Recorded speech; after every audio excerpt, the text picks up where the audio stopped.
Welcome to Next on the Tee with Chris Mascaro, the show where you get the inside access to the best minds in the game. Each week, Chris has the privilege of chatting with top instructors, legendary players, course architects, and industry insiders. If you're looking to improve your game, gain a new perspective, or just hear some incredible golf stories, you are indeed in the right place.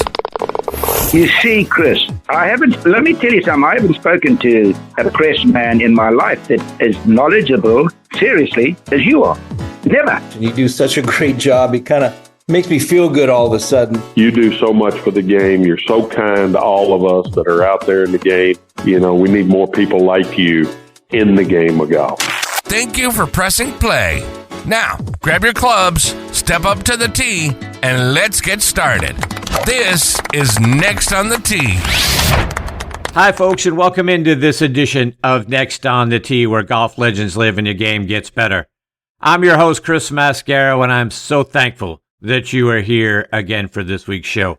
I am privileged to get to share with you, first, a guy who is one of my all-time favorite guests, then two guys making their Next on the Tee debuts with me. Who we got? Well, leading things off, like I said, is not only one of my all-time favorite guests, but is also a guy known for having one of the all-time great swings, one that people have been trying to replicate for years, asking about it, how can I swing like you? And that is Tom Purtzer. Purtz had a great college career going back to his days at Arizona State. Then on tour, he won a combined 9 times between the PGA and Champions Tours. This time around, Tom and we talk about some of the many times that he played in celebrity-hosted tour events. You remember back in the day when stars like Jackie Gleason, Bing Crosby, Bob Hope, Sammy Davis Jr., Dean Martin, they all hosted events. Well, Tom got his first tour victory at the Glen Campbell LA Open. We'll hear him tell the story about the on-course lessons that he got, not once, but twice, from Mickey Rooney. He also shares stories about which big movie stars actually got him starstruck at those events. Plus, you'll hear about his relationship with Roger Penske that he made over the years, and then getting paired with former Vice President Dan Quayle. Then we switch gears a little bit, and I get Tom's thoughts on all the proposed changes that have been made for the PGA Tour. You've seen Brian roll up and Tiger. We've talked about this with several of his peers. You'll hear Tom's thoughts on those proposed changes. Then we'll talk about mixed tournaments and the ones that he played alongside Julie Inkster. Got a win at the JCPenney Classic back in the day. We'll also talk about Tom's win at Colonial, which earned him a seat the following year next to Mr. Hogan at the Champions Dinner. Following Tom making his Next on the Tee debut with me is Jim Woods. Jim is the director of golf at the Omni Bedford Springs up in Bedford, Pennsylvania. Jim, too, had a wonderful golf career. He attended SUNY Broome Community College, where he was named the Player of the Year. He would move on from there to be one of the early attendees of the PGA of America's golf training program. He grew his career to where he's at now at the Omni, which is one of the first courses in the U.S. He opened a new performance center there in Bedford, which sounds amazing and worth you checking out. If you're anywhere near that part of the state, Jim's new performance center sounds fantastic and the perfect place to hone your game this year. He also shares a very simple yet fantastic one I should have really thought about, that a tip that's vastly going to improve your golf game, so be sure to listen in for that and a whole lot more. Jim is just a fantastic guest, and he joins me about a half an hour from now. Then come back for part 2, because I'm also joined by Bobby Loops Palmieri, who makes his Next on the Tee debut as well. Bobby, as you undoubtedly figured out, is a caddy. He does so up in New York. He looped at Bethpage Black for many, many years, still out there. He's got some great stories about his time on the bag there at Bethpage. Some of the celebrities that he has caddied for over on the Black course. People like Brian Harmon, Cal Cutterbuck of the New York Islanders. And then you'll hear a wonderful story, very touching one, that he had on the bag for Tim Wakefield, God rest his soul. So Bobby's fantastic. You're going to love part 2 as well. So many wonderful stories from him. So folks, a lot in store for you this week here on Next on the Tee. But like I said early on, I want to thank you. I always want to make sure that you know how much I appreciate the fact that you have made Next on the Tee a part of your weekly golf content. Sit back, relax, let us take your mind off everything else going on in your life for the next hour or so. All right, but before we continue and get into the rest of the show, I want to start off by giving a shout out to my great friends over at the Pittsburgh Tribune-Review. TribLive.com is the leading news website for Western Pennsylvania with news around the clock. Pittsburgh pro sports coverage, a high school sports network, a podcast network, which you can find next on the T on. So go out and bookmark TribLive.com or download the Trip Live app for free and stay up to date with all the news in Western Pennsylvania and this show. I also want to talk about our friends over at the Pittsburgh Brewing Company and Iron City Beer, a brand that I have loved my whole life and started drinking when I was 21 years old, of course. Whether you're a hacker or a scratcher, the secret to a successful day on the links is knowing when it's time to grab an iron, even if that means keeping it in the bag till the 19th hole. If it's been a while since you've reached for Pittsburgh staple beer, it's time to revisit Iron City. Thanks to their incredible new facility in Creighton, the best-tasting Iron City beer ever made is now available at a course near you. Iron City pairs well with any lie and sky and serves as a friendly reminder that there's always next round. And because it's never too early for chocolate, their double chocolate Bock is back for the season, and it's the perfect companion for a cozy winter evening. Check out all of their wonderful beers and their gift shop online by going to pittsburghbrewing.com. And this year, get ready to experience a game like never before at the Keep, the brand new Bill Bergen and Reese Jones co-designed course at Macklemore. Nestled high atop Lookout Mountain, the Keep offers breathtaking vistas that are made even more spectacular as the autumn colors paint the landscape in rich hues of red, orange, and gold. With its challenging layout and awe-inspiring views, every round here is an unforgettable adventure. Whether you're taking on the signature holes or just soaking in the scenery, the Keep is where your best golf meets nature's finest backdrop. So grab your clubs and join us up at Macklemore.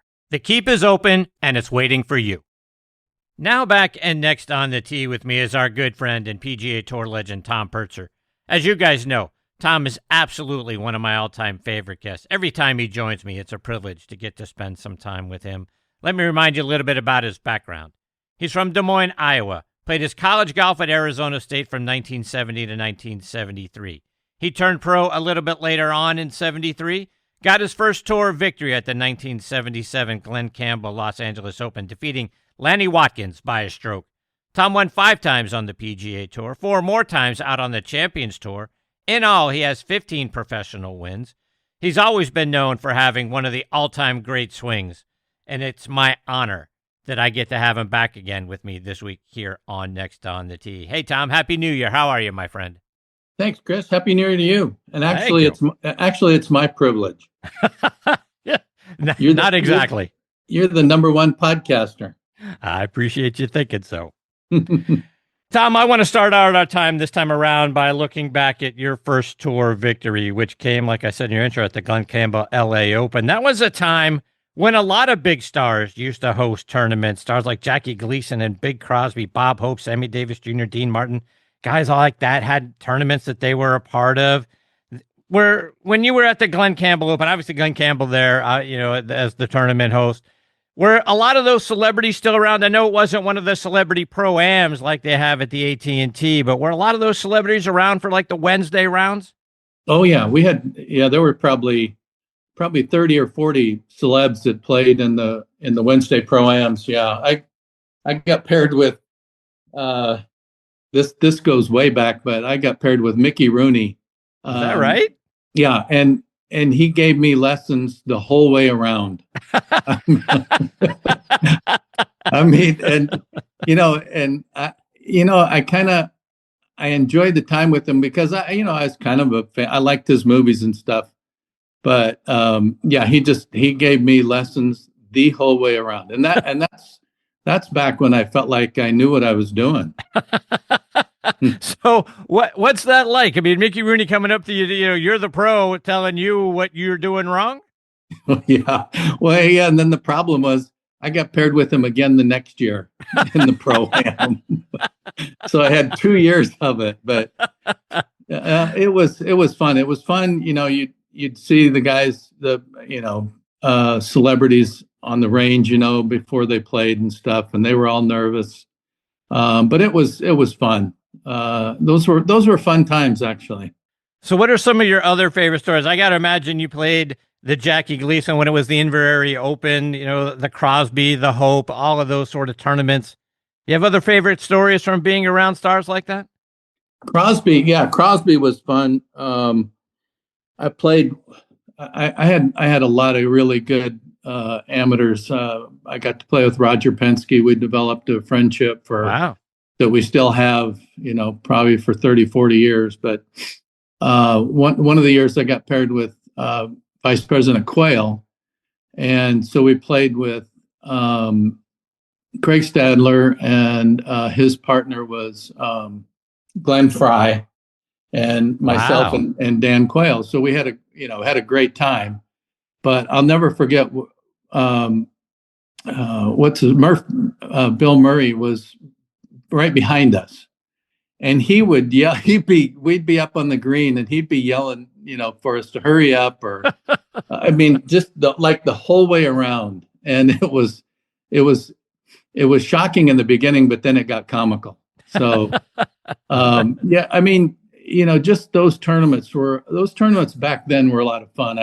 Now it's just a corporate thing. Yeah. There are some celebrities, but nothing like it used to be when Ben Crosby and his, the guys were in charge. It was, I'm kind of dating myself, but I think those tournaments, the Bob Hope tournament and the Bing Crosby not AT&T, but the Bing Crosby tournament was, they were just so much fun. So were any of those celebrities, were any of them actually good players? Oh yeah, there were a bunch of good players. Got to play with Clint Eastwood, and he could play, and he knew what he was doing too. But there a lot of those guys could play. Yeah. Were you ever starstruck by somebody that was in the field that you wanted to go talk to, but weren't really sure, kind of hesitant? Oh yeah, Clint Eastwood. He's a guy. He's been one of my favorites forever, and just the nicest, down to earth guy you'd ever want to meet. It was just a pleasure to be around him. I stayed at. He owned a. What was that called? Mission Ranch there in Carmel. So I stayed there, and wow, you stayed there. Yeah, and he was just a great guy. Just fun to be around. And I loved every one of his movies. I don't think there's a movie that I didn't like of his. But I would say he probably starstruck me more than anybody else.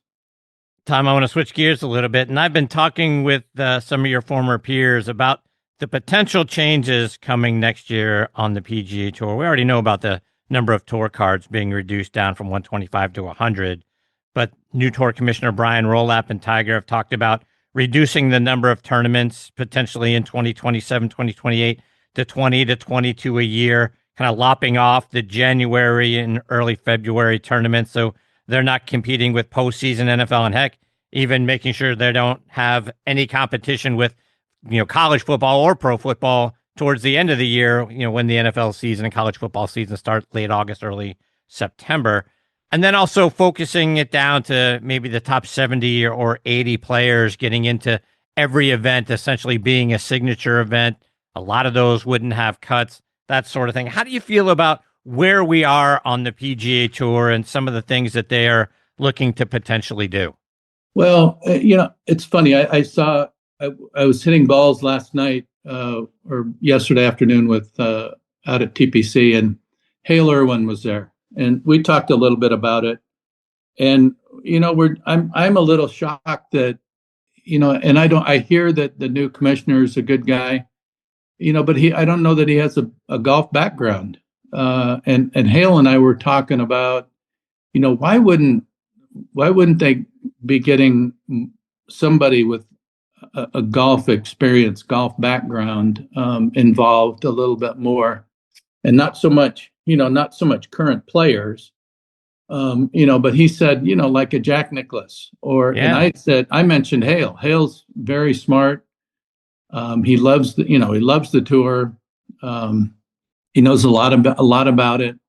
He's been around forever. You wonder why they wouldn't want to encourage those, the golfer, like in his category, more input in the tour. When you talk about, I read the same thing that they're going to, in 27, they're talking about having 20 tournaments.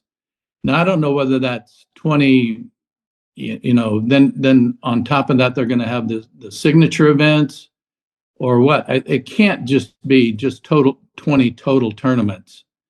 I'm sure they're not including the majors, so that's 24, but right. They got to play more than 20 events. I mean, you're cutting so many players out of the situation. I mean,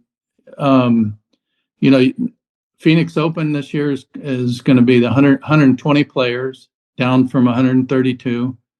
And they're cutting chances for guys to play. I'm not sure that's a good thing. I mean, it's a good thing for the, Scotty Scheffler's, Rory's, right. Those guys. But, and I don't, this live thing, I don't know. I thought that was kind of funny that they're letting Brooks come back with, and I get that, he's got to pay $5 million to a charity. Well, right. He's just made $150 million in the last 3 years. So, so that's like $5 to me. Right. But, and I'm happy that Brooks wants to come back and play. He wants the competition, unlike the other live guys that to me it's an exhibition. And I just think, the guys that really want to compete are going to come and play the PGA Tour. I thought it was kind of strange that they cut it from the 22. They backdated at 22 instead of 21. 21 Phil Mickelson would be allowed to get in that right. situation. I don't know whether he would come back or not, but I just thought it was kind of funny that they put it from 22 to 25. That seems a little curious. Yeah. I'm sure they did it despite Phil. Yeah, but I just don't like them cutting chances for players to play. Right. That they're cutting a lot of spots out of the tournaments. Tom, I want to get back to your point about having someone like Hale Irwin get involved. The great champions that we've had, the great ambassadors that we've had, the smart guys that we've had in and around the tour for decades, like Hale Irwin, like a Jack Nicklaus. Scott McCarron is a guy who I know that was on the policy board once upon a time. I think Scott's an incredibly smart guy, but there are a lot of those guys that have been on this show, Mark Calcavecchia and Olin Brown and Paul Stankowski, guys that have been out there that were your peers, that seem like they should be involved or asked about what's going on with the future of the PGA Tour. And I don't hear or see that happening, and I think that's a huge mistake. Yeah, I think they're missing an opportunity. It's like Hale said yesterday, that if they were to ask me my opinion, I would certainly give it to them. He said, you might not like what I'm going to say, but I'm going to give you my opinion. I think there's maybe a handful of guys that could really, it's just like when Dean Beeman was commissioner. He was as good a commissioner as we've ever had, because he was very intelligent and he was a player. I think there's a element to having a player be involved in some of the decisions. And again, I don't know the new commissioner. He's coming from an NFL background. I mean, I don't know how that relates to golf. I'm sure business-wise, he's very sharp, very smart. But I think our profession's a little different than all the others. So I just think I just think they could be benefited from talking to a Jack Nicklaus, a Hale Irwin, those type of guys that really care about the tour, and want to see it get better and prosper. I just don't, I'm just not a fan of this cutting everything back. And you're talking about the Champions Tour, and there's no qualifying school, and they've cut there's no pension plan anymore. Right.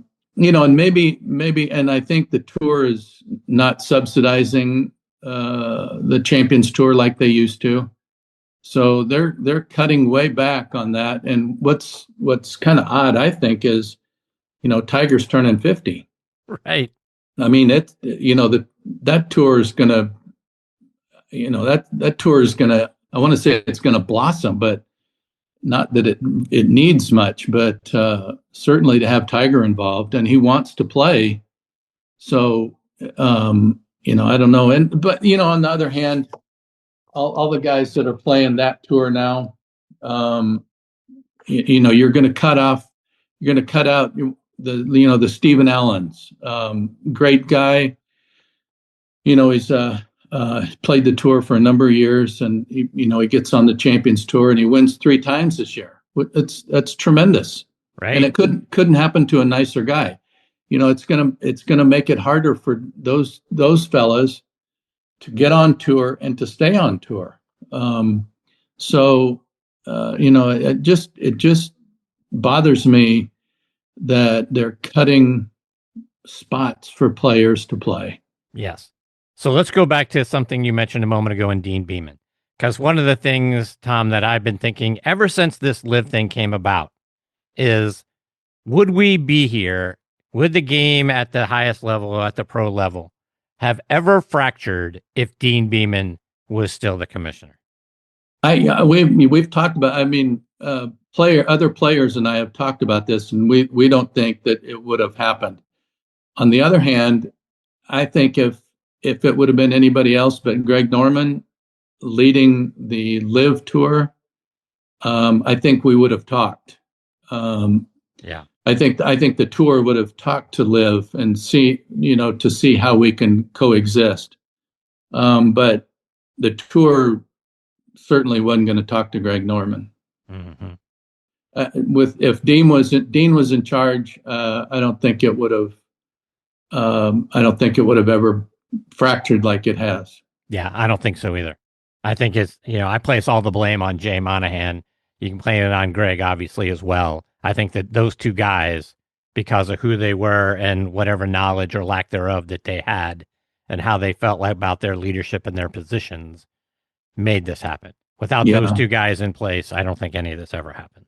Yeah, I think with Jay, I think, that he was, I want to say he was kind of blindsided. I mean, all of a sudden, here's this new tour coming along, and they're going to have pay these guys huge amounts of money. I mean, I don't know. I'm not sure who could have directed that in a good way. I mean, it was just, they've got the money, and the money talked, unfortunately, to a bunch of players. So, right. But I think you're right. If it would have been anybody but Greg and in a way Jay, but I think he just, it kind of blindsided him. All right, so let's switch gears again, because thanks to you, Julie Inkster is going to be joining me here on the show in a few weeks. You and Julie have been friends for a very long time. You guys teamed up together to win the 1986 JCPenney Classic, and you did so in record fashion, shooting a tournament record 61, a bogey-free 11 under par in the first round at Bardmore Country Club. Talk about that week in your relationship with Julie. Yeah, I tried to not hold her back there. That was she's like my favorite female on the planet. She's just the greatest girl. And she loves sports, which is tremendous. And man, can she play? I don't know. I think she won 2 or 3 U.S. Opens and U.S. amateurs, and she, just a great player. And to me, to me, in my mind, there's two competitors that I love being around, and it's Jay Haas and Julie Inkster. As far as competitors, I can't think of anybody. Hale would be in there too, but as far as competitors, and it didn't matter what they did, they wanted to win, and it's just fun to being around them. And Julie, you're going to love Julie. She's a hoot. She's going to keep you on your toes. Yeah, she told me that she's not that serious. So oh yeah, no, that never enters into her discussions.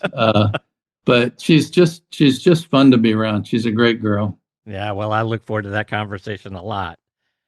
Let's look back into your career for just a moment as well, because I want to talk about the tour in 1991. That happened to be probably your best year out there, and it was 18 years into your PGA Tour career. You're 39 years of age at the time. You would go on to win twice that year. You finished 4th on the money list. Prior to that, you averaged 70th on the money list if you look back over the prior 4 seasons leading up to 1991. So something clicked and started to go right in 91. What was it? Well, I think a lot of it is I never believed that that was a lot of that was my career was sports psychologist. And, I was one of those guys that never really thought that I was, a top player. I didn't, for some reason, I knew I had a good swing. I knew I hit the ball good and everything. But, when I was growing up, I have an older brother, and he was a good player, really good player. And he was a really good putter, and everybody, all I ever got back then was, boy, if you could just putt like your brother. So I figured, well, I must not be a good putter, and so I never saw myself as a good putter. And as well, for me, I think that the thing that held me back was my putting. I never, I'd have some good weeks and stuff, but I never really thought I was a good putter. And, you got to believe in yourself when you start talking about your putting and stuff. But, I don't think the change was in 91. I kind of said, you know what? I'm a pretty good player, so I started believing in myself a little bit. And, we started the Tucson Open was one of the first tournaments that year.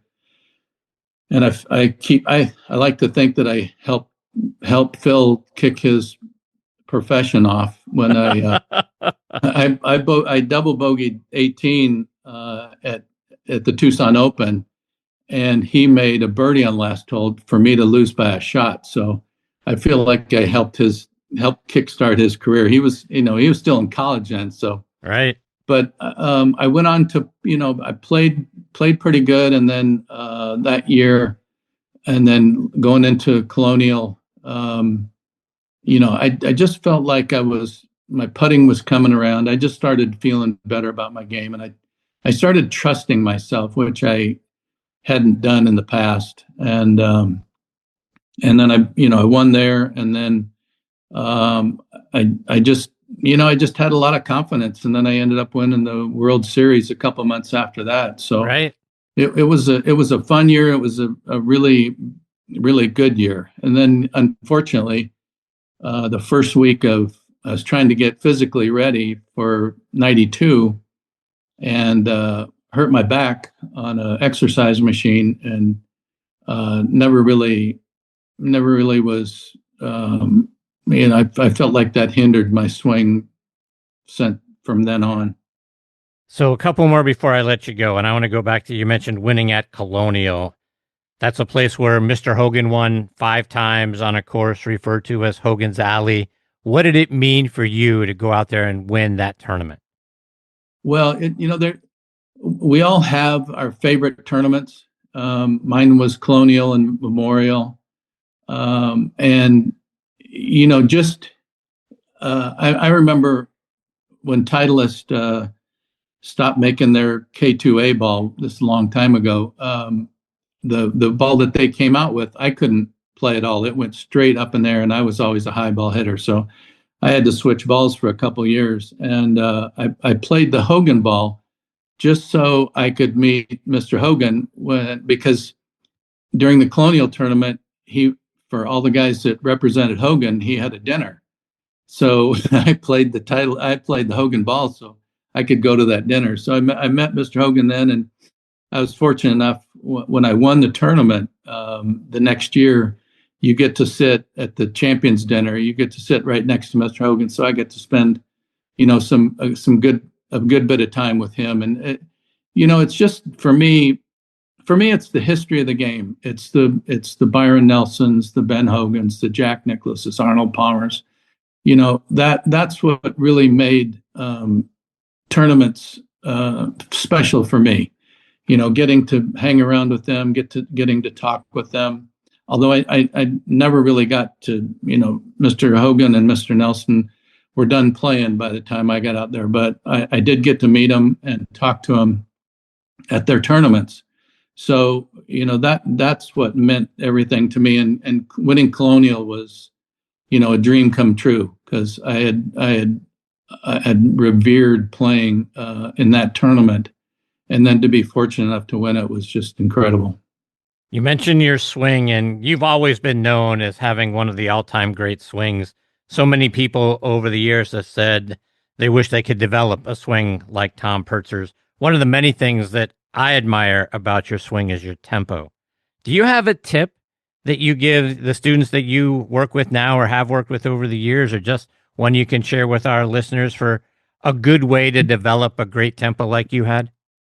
Well, it depends on who we're talking about, because a lot of guys like Lanny Watkins, he couldn't play with my tempo. I couldn't play with his.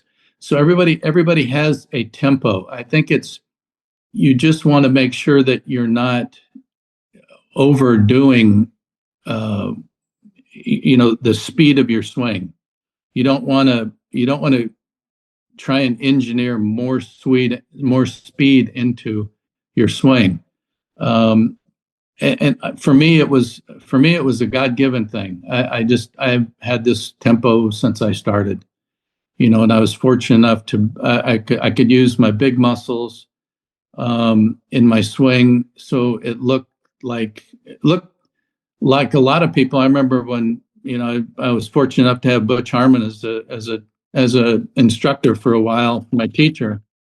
And he would always go, "Come on, Tom, hit it," and I would go, "Butch, I'm hitting it as hard as I can," but it just didn't appear that that I was, but like you said, I think when people see my swing, I think what they notice most about my swing is the rhythm and tempo, and it was God-given. But I just try and get people, when I do a kids clinic, I have them think of an old speedometer, where you start at 0, and on your, as you take it back, you build speed, and then you get to the top of your swing and you're back at 0, basically. So I tell people, I want you to get to maximum speed down at the golf ball, not the first move away on your downswing. I don't want you to go 0 to 60 in a second up at the top of your swing. So I think for me, change of direction is a big key when I'm trying to help somebody. I think, that change of direction going from the backswing to the forward swing is huge. It's probably something that you guys can talk about here in a minute. Tom, before I let you go, what's on your calendar for as we look, out into 2026? What's going on with your calendar? Are you going to be teaching more this year? What's on your plan? I'm going to do a little more teaching. I've got a video going. A friend of mine that works on one of the TV stations, he's got one of his cameramen does these videos, and he gets people like, something that he's never done before: fly fishing, skeet shooting. He never played golf, never even tried to play golf. So Thursday, I've got 3 to 5 hours trying to get this fella going from never playing again to be able to get it off the ground. So that'll be a challenge for my teaching abilities. But I'm doing some real estate, trying to sell some houses here in North Scottsdale. And that's been fun. I've enjoyed that. You get a chance to meet a lot of people, and I'm also, I think I'm going to try and, I'm trying to get my game back in shape so I can go down Monday and qualify down in Tucson. So we'll see. Is that right? Yeah, just for fun. That's awesome. Yeah. So, Tom, how can people stay up to date with you? Is there a way they can follow you either online or on social media? I'm all over social media. Yeah. I'm happy to, I always enjoy new friends there. And, I enjoy being on social media. Well, Tom, I can't thank you enough for taking time out of your schedule to come back and be a part of the show. Like I mentioned at the top, it's always a privilege to get to spend some time with you. You're great, Chris. You're the best at what you do. And I just, I'm so fortunate to be a guest on your show. Well, I appreciate you very much, my friend. All the best to you and your family. I look forward to catching up with you again soon. Okay, Chris. Thanks a bunch. See you, Tom. All righty. Bye-bye. That's a great Tom Purtzer, folks. Just a wonderful human being. I mean, the privilege to get to spend time. This is the 10th time that Tom has been a part of the show. And each and every time, it's like a gift of his time and his insights and his stories. And to be alongside of him, if you will, at least in the audio world, is tremendous for me. It means a great deal to me, as does Tom. He's been a wonderful supporter of this show over the years, a wonderful supporter of mine. And to think that a guy like Tom Purtzer would join the show 10 times, if you'd have said that to me, we just kicked off season 13, right? So if you'd have told me 13 years ago, you're going to get to spend 10 episodes with Tom Purtzer and hopefully many more, I would have said you were crazy. But Tom's just been great to me. And I can't thank him enough for all of his stories and for who he is. And folks, if you have an opportunity, you're out in that area of Arizona, Scottsdale, and you're looking for a house, why wouldn't you buy it from Tom Purtzer? And then if you're trying to improve your game, I would certainly look up Tom and have the guy who has one of the all-time great swings as your coach. It's just not going to get any better than that. Hopefully we get the opportunity to catch up with Tom before too long. All right, coming up next is Jim Woods. Jim is making his next on the tee debut with me, doing great things up in Bedford, Pennsylvania. He'll join me in just a moment. But before he does, I want to remind you about our friends over at On Point Golf and their out-of-this-world On Point Golf Ball Marker. And if you don't have one, folks, you really need to go check it out at onpointgolf.us. Get the #1 ball marker in the game of golf. On Point is the only three-dimensional ball marker out there, with alignment technology and a removable coin that is approved to use according to the rules of golf. As you know, putting is all about line and pace. Mark your ball with On Point, engage with your three-dimensional ball marker, and have more confidence in your line, execute the putt, and you're going to lower your scores. Do what the likes of Jim Furyk, PGA professionals, and amateurs alike are doing now. They use the #1 ball marker in golf and they lower their scores. You know Ken Duke and Thongchai JD. They won for the first time on the PGA Tour in 2023, and they were using an On Point ball marker. Get yours at onpointgolf.us and make more putts. And oh, by the way, you can also customize the removable coin for any club, event, or corporate outing. They make really great tee gifts and custom products. That's also going to help lower your score. I use On Point ball markers. Mine is black and gold, 3D black golf ball with a gold line down the middle to help me line up my putts. It's like having a 15th club in my bag. It's helped my game. Why wouldn't you let it help yours? Again, onpointgolf.us. See what I'm talking about. Order yours today.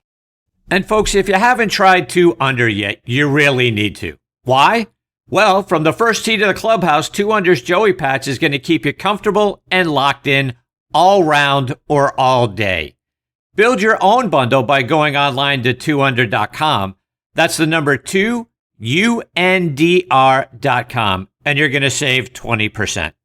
And are you tired of boring golf clothes? Well, Sunday Swagger's changing the game with premium performance apparel that delivers the look and feel of $100 polos for much, much less, while never sacrificing style for comfort. Their bold polos, shorts, and outerwear feature 4-way stretch and moisture-wicking fabric that moves with you, whether you're crushing drives or you're crushing happy hour.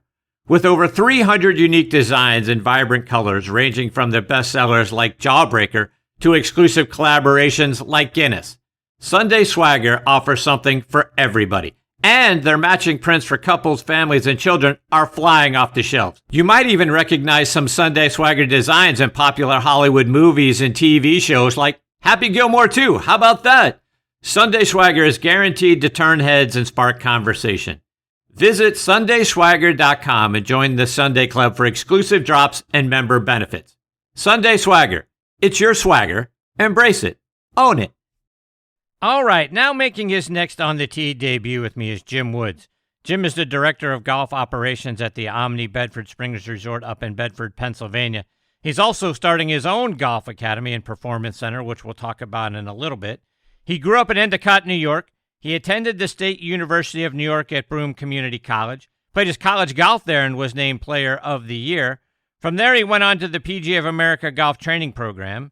In 1994, he started at the Traditions at the Glen Resort and Conference Center in Johnson City, New York, and then became the head pro there.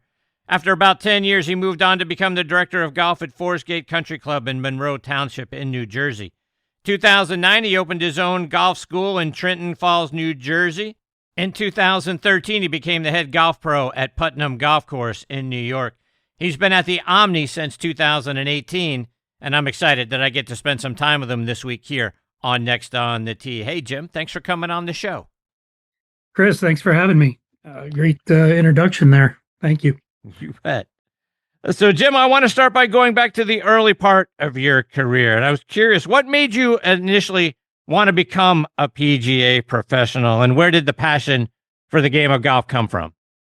I was very fortunate as a child that my father was into golf, and I also have a twin brother, and my mother played golf, and my father used to work for IBM and bought us a house on the Enjoy Golf Course where they play the Dick's Sporting Goods Open. Now it used to be the BC Open. And that was my backyard growing up. So I honestly started washing dishes there when I was about 14 years old. And that lasted about 2 weeks because I kept looking outside and said, I want to be out there. So I talked to the head pro, and he let me wash carts and do odd jobs for him to get my equipment that I needed to play. And the rest is kind of history. I just fell in love with the game, and we played golf every single day as a kid. And we were fortunate to have a skating rink 2 blocks away. So in the winter, I played hockey and was a skate guard, and then golf in the summer. So it was fantastic childhood. So I thank my mom and dad and just for getting me into the game.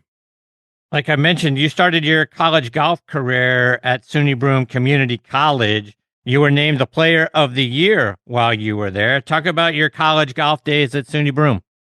Yeah, I went to school for 2 years. I got my associate's degree in marketing management and sales, and I played 2 years on the team. And the second year, I was named Player of the Year and the number one man. I did win a couple events that year, and it was a good segue into turning professional in 1993. I honestly was not a big fan of school. I liked to play golf too much, so I missed a lot of morning classes, but I got through it, and I decided to pursue a career in golf, and ended up taking a assistant pro job at the Enjoy Golf Course where I grew up playing, and Bill Dennis, who was the pro at the time, just a classic professional. You can picture the Sansa belt colored pants with the Arias hard collar shirt and the polished shoes, and just a first class golf professional. And I had the privilege of working for Bill. And then prior to that, when I was in high school, I was working at the Binghamton Country Club, which was kind of the premier private course in the area. And I worked for a gentleman named Robert Klink, or Bob Klink. And they used to call him Colonel Klink. And he was, again, just a polished professional. And honestly, my first day of work, I'll never forget. It was a Monday, and he said, "Did you bring your clubs, Jim?" And I said, "No." He goes, "Okay, well, go punch in and borrow mine and go play the course and let me know what you think when you're done."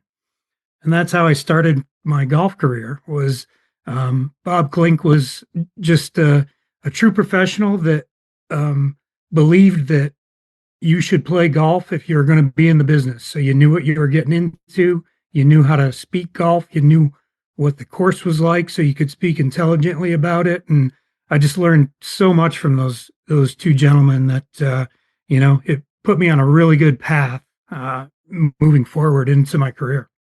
And from there, you went into the PGA of America's golf training program. And for our young listeners who are now thinking, hey, that sounds like a pretty cool thing to get involved with, talk about the program and the courses that you were able to take there. Yeah, so I was in the first Business School 1 and Business School 2, and I was on the tail end of that class. And unfortunately, I missed my exam by 1 point and had to transition into the golf professional training program, which was brand new at the time. So I was actually one of the first ones to graduate in the Central New York section and in the nation, I believe. I was probably in the top 100 to be one of the first to graduate. And it was, at the time, I believe, put on by Stanford University. And it was quite an intense program. And there was 4 levels. You had to get through the first level, which was the most difficult, and I believe it still is. And it's by design to, weed out the ones that aren't truly passionate about the game. And then, going through the level 2, level 3 was a lot different back then because we had to travel. I think I did my one school in Orlando, one in Charlotte, one in Charleston, and one in Buffalo. And they would put us up at the Ritz-Carltons and the fancy hotels, and we were just assistant pros making nothing. So it was challenging to pay for it and get through it. So I do remember that I had a binder collection of about 30 different binders. Now everything's on a flash drive or online, so it's quite a bit different now. So I remember moving about 3 or 4 times and moving these binders, and I finally just got rid of them because I just couldn't move them again. There was a lot of them. But we had to handwrite everything and go through that program, and it was everything from cart maintenance to merchandising to teaching to club repair. We had to do a lot of what they offer at the PGA Frisco course now. And I was fortunate to go down there in March of last year with Omni. We had our director of golf convention down there, which was fantastic. And wow, what a difference 25 years makes in the business, and what these guys have available to them now with every different type of launch monitor to learn, full club repair centers, just different components of the game all in one location. That it's just such a unique experience now. It'd be great to just go through it again to relearn at a different era. Jim, I want to get your thoughts on some of the places that you've had an opportunity to work. You were at the Glen Resort and Conference Center, a golf course that dates back to almost 100 years ago, dates back to 1937, a John Van Cleek design. Talk about that golf course and the history there. Yeah, the Heritage Country Club, which was formerly the IBM Country Club. That was the old IBM course. It used to be 27 holes. They had a Homestead 9-hole course and a 18-hole championship course. It was a short course, but very hilly and always in good shape.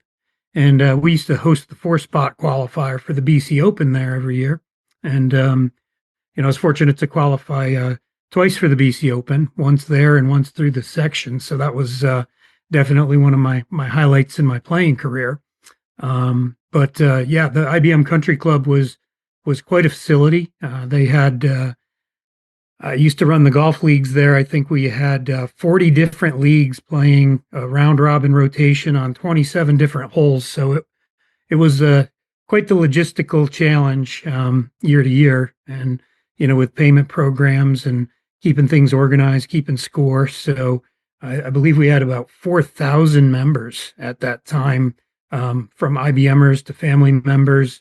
And it was the ultimate facility. They had tennis, swimming, bowling, billiards, ping pong, you name it. It was just the ultimate place to be and go. And my father used to bring us up there, for dinner and play pool and ping pong, and we would hit balls indoors and just everything you could imagine. They had to do. So it was again another great opportunity as a youngster to have a good impression for sports and staying active in games. You also spent some time at Forest Gate over in New Jersey. They've got a couple of great 18-hole championship courses, one designed by Charles Banks, the other by Mr. Palmer. Talk about what you had there. Yeah, that was a special place. I really liked Forest Gate. The membership was second to none. Just a great membership. I think we had about 600 golfing members, and it was quite the golf factory. And one of the most competitive clubs that I've ever been associated with.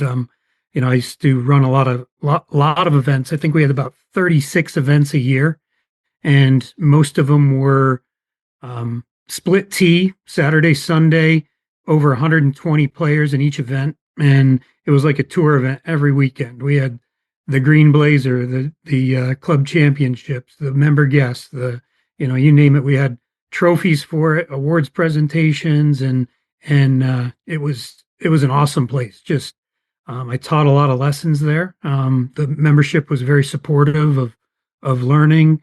I actually created a indoor golf center in our cart barn the one year. Wow.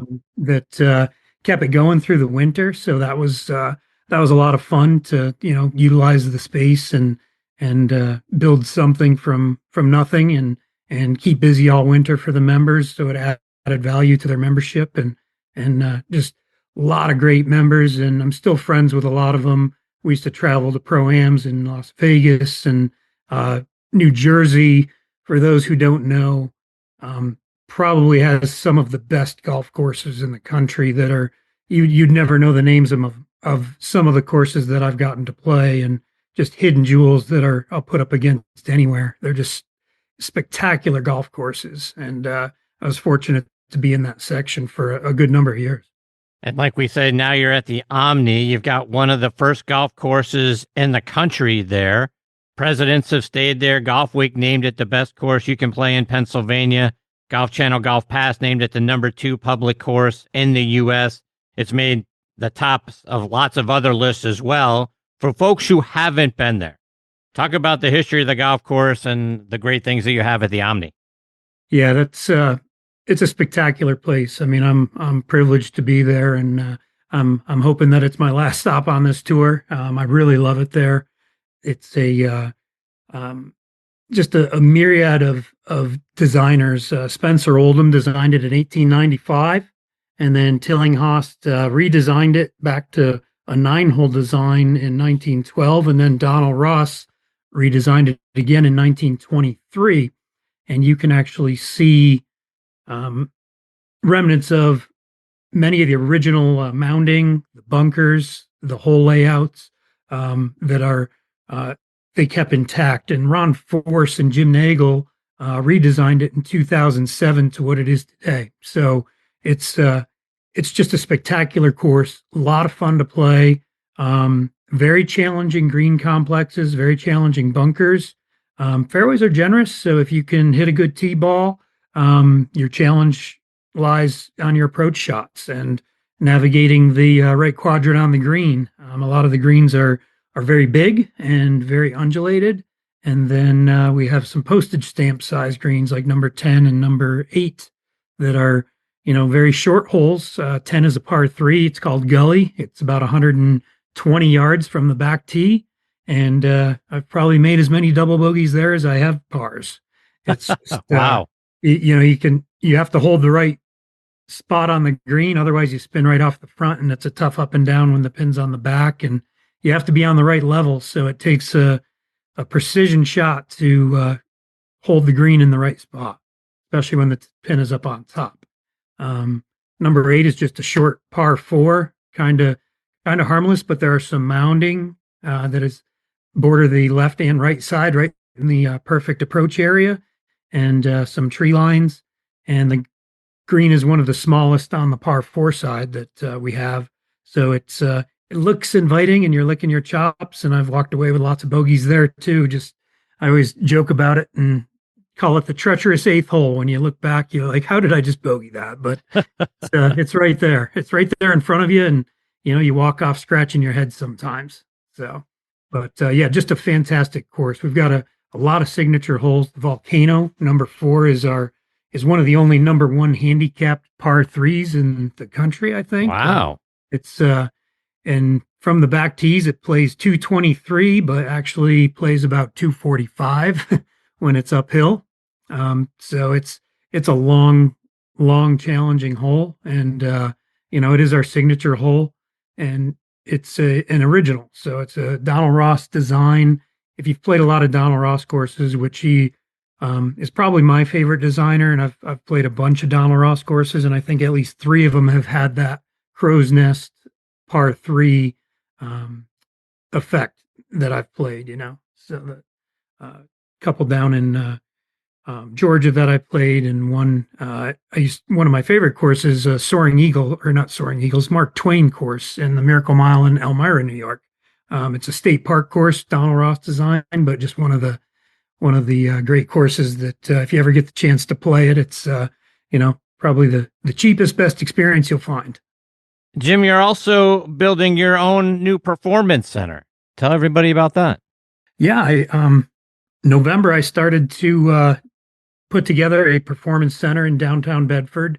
Omni, we just don't have the room and the facility at this time to put in simulators and have a place to teach during the winter. So I have a lot of clients and a lot of members and just a good following.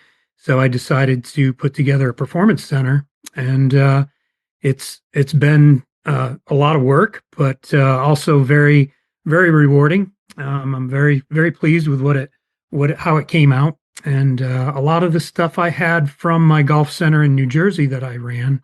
And I have a whole repair and fitting center. It's a more retrofitting than club fitting. So I have iron bending machines by Mitchell, putter bending machines. I can do reshafts, regrips, and any club adjustments, swing weights, frequency meter. So it's kind of like your tour van, but without the wheels. So, so that's one component of it.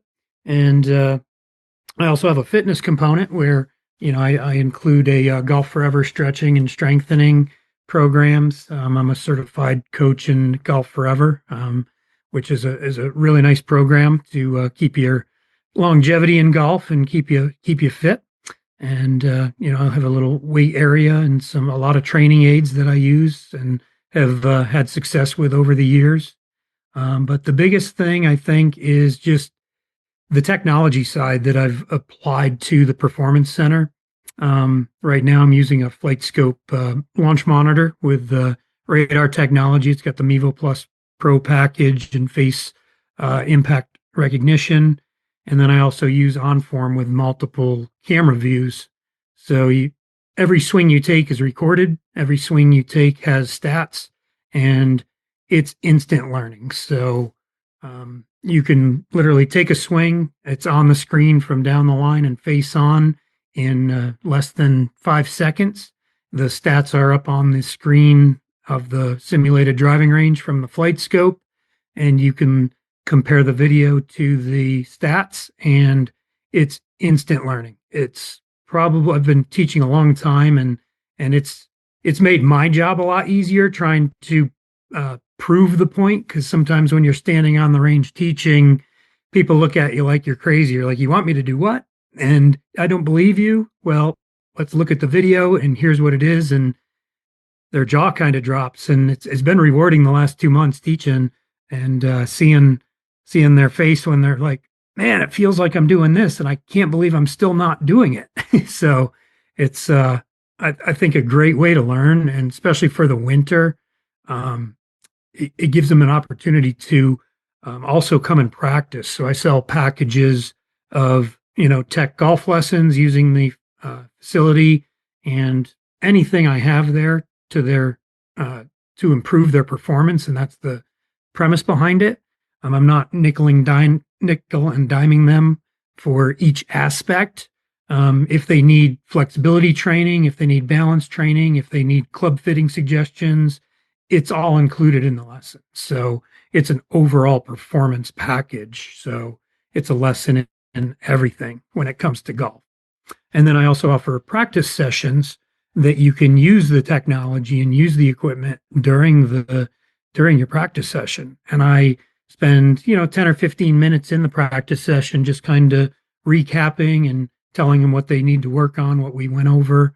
And the best thing is I do video voiceovers of every lesson. So they have a library of all the swings they took and a lesson with a recap after it. So it's a ongoing process. So it seems to be working well. It's been going pretty strong for about 2.5 months now and staying quite busy. So I'm looking forward to keeping that open indefinitely and hopefully down the road retiring to something like that. I have plans of doing a more online Zoom videos, doing online coaching, and also putting together a lot of instructional videos in the studio and up at the range at Bedford Springs, and kind of get my program and my teaching philosophy out there.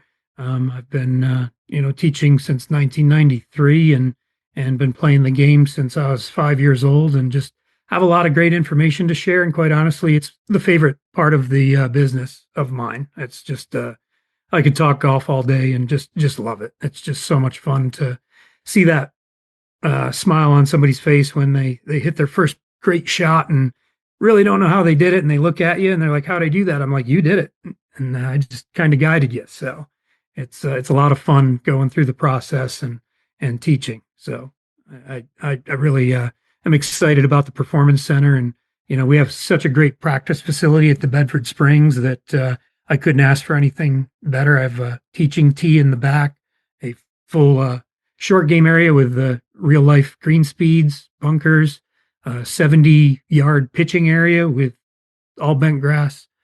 So it's just every lie you could imagine, every shot you could imagine, we can practice it. So it's just a great best of both worlds, quite honestly. It sounds like it. And as you know, this show is on the homepage of the sports section of the Pittsburgh Tribune-Review. So for all of our Yinzers in that area that are thinking, boy, that sounds like a fantastic place, for all the golf fans in and around Western Pennsylvania that want to come check it out, let everyone know about the packages that you have available and where they can find it and how they can get in touch with you. Yeah, absolutely. My golf website is jimwoodsgolf.com, and you can direct link all my packages from my website.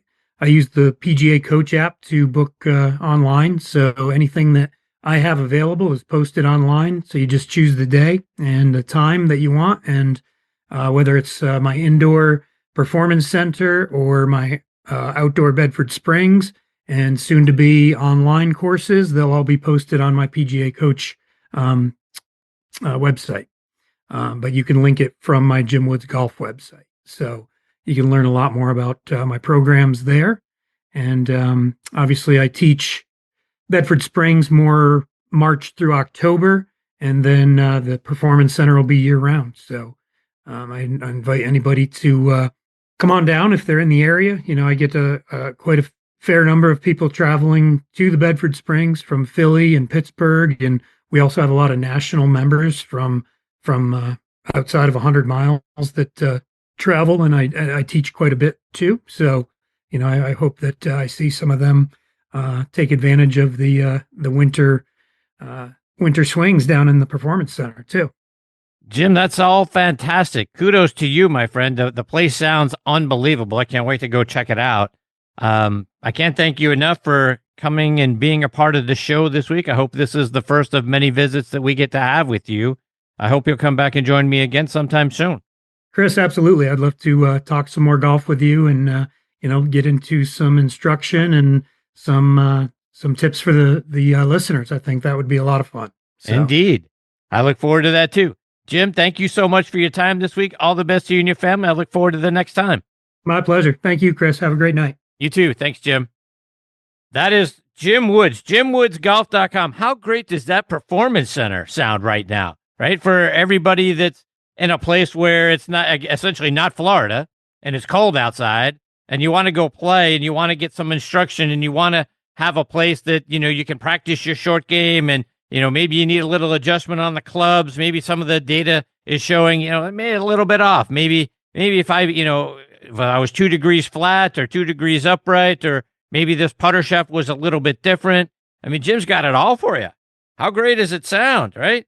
Guy, one of the many things, and you guys know this about me in this show, I love the enthusiasm in someone's voice, the excitement, right? He talked about the ability to talk golf all day, right? He mentioned the word smile. He mentioned the word fun. He talked about, how excited he is about, the new performance center and getting more people involved and how busy I just love all of that, right? Marry it all together.